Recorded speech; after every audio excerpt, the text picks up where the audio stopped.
आणि सध्या शिवसेनेचे खासदार संजय राऊत बोलतायत, आपण तिकडे जाऊ। गोवा में 26 लोगों की मौत हो गई, बताया जा रहा है कि ऑक्सीजन की कमी के चलते ये मौत हुई।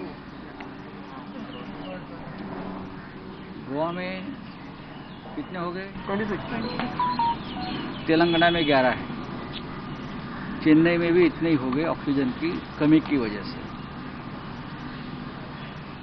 उत्तर प्रदेश में यही चल रहा है।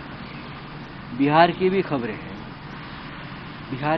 हैं, ऑक्सीजन की आज भी जिस तरह से शॉर्टेज है पूरे देश में, इसीलिए सुप्रीम कोर्ट ने एक नेशनल टास्क फोर्स को बनाया है और अब ये काम नेशनल टास्क फोर्स ने शुरू भी किया। लेकिन बीच में जो लोगों की जानें जा रही है वो बहुत ही चिंता की और गंभीर विषय है। ऑक्सीजन की बात अगर करें तो महाराष्ट्र में भी कुछ दिनों तक ऑक्सीजन की शॉर्टेज थी, लेकिन सरकार ने बहुत कंट्रोल कर लिया। अब वहाँ की सरकारें क्या कर रही है मुझे मालूम नहीं, इसलिए नेशनल टास्क फोर्स जो बनाया है सुप्रीम कोर्ट ने, उसको ज़्यादा मेहनत करनी पड़ेगी। जिस तरह से गंगा से लाशें बहकर पाटना तक पहुँच गई, ये चित्र बहुत ही भयावह और डरावना है। देश किस स्थिति से गुजर रहा है उसका ये एक बहुत ही भयंकर चित्र हमारे सामने आया है। और आज भी हमारे सरकार से, केंद्र सरकार से और राज्यों से कहना है, कुछ भी बात हो, अगर आपके पास कोई कमी है तो छुपाने की कोशिश मत करिए।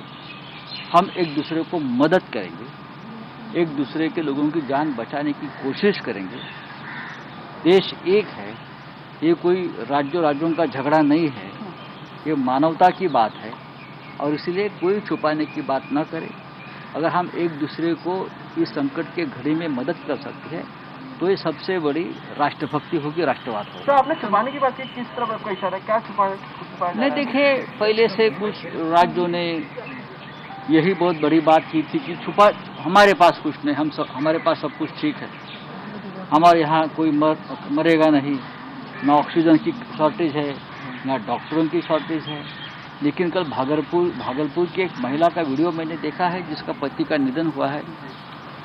जिस तरह से उसने पीड़ा झेली है अपने पति के बारे में, उसकी विटंबना भी हुई एक स्त्री के नाते हॉस्पिटल में, तो ये चित्र ठीक नहीं है। तो सबको, ये सभी राज्यों के मुख्यमंत्री ने एक दूसरे के साथ निरंतर संवाद रखने की जरूरत है। सर, काँग्रेस मराठीमध्ये सामन्याची दखल घेत आहेत आणि महाराष्ट्रातील नेते मात्र सामना वाचतच नाही अशी प्रतिक्रिया। कोणी काय म्हणताय सामना वाचत नाही किंवा काय, त्याच्याविषयी काय लक्ष द्यायची गरज नाही। सामना हा वाचावाच लागतो, दिल्ली असेल किंवा गल्ली असेल, आणि त्यानुसार अनेकांना आपली धोरणंही ठरवावी लागतात। सामना काय करू शकतो हे महाराष्ट्रामधला सत्तांतरासुद्धा आपण पाहिलेला आहे, याच्या आधीसुद्धा पाहिलेलं आहे। आजही सामनाच्या शिरोभागी बाळासाहेब ठाकरे यांचं नाव झळकत आहे, त्याच्यामुळे तीच ताकद सामन्याची आहे। काँग्रेसच्या पराभवाबाबत जे प्रश्न सामनानं उपस्थित केले होते ते एका पोटतिडकीने केले होते की काँग्रेस हा एक राष्ट्रीय पक्ष आहे, स्वातंत्र्य लढ्यात मोठं योगदान असलेला पक्ष आहे आणि त्या पक्षावरती ही वेळ यावी अशा प्रकारे या संदर्भात काही प्रश्न निर्माण केले। तेच प्रश्न सोनिया गांधी, ज्या काँग्रेसच्या सध्याच्या अध्यक्ष आहेत, त्यांनी काँग्रेस वर्किंग कमिटीच्या बैठकीमध्ये सुद्धा आसाम आणि केरळला आपण सत्ता का स्थापन करू शकले नाही, हेच प्रश्न सोनिया गांधींनी उपस्थित केले, जे सामनाने केले।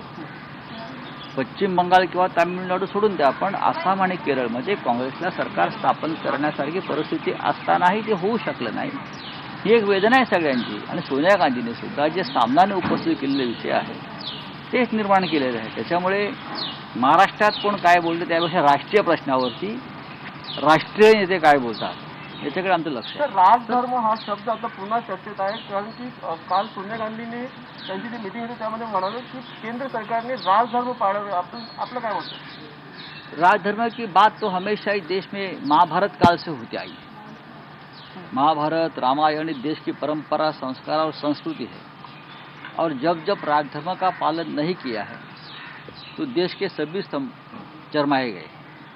आज भी अगर राजधर्म का पालन हम नहीं करते हैं तो जरूर देश के अस्तित्व को खतरा निर्माण हो जाएगा। धन्यवाद सर।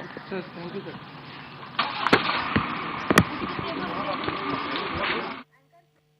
तर शिवसेनेचे खासदार संजय राऊत सध्या बोलत होते आणि नॅशनल टास्क फोर्सला कोरोनावर नियंत्रण मिळवण्यासाठी आणखी काही महत्त्वाच्या उपाययोजना कराव्या लागतील असं मत त्यांनी मांडलेलं आहे आणि सगळ्यात महत्त्वाचं म्हणजे प्रत्येक राज्यानं परस्परांना मदत करावी असं सुद्धा त्यांनी सांगितलंय. एबीपी माझा, उघडा डोळे बघा नीट.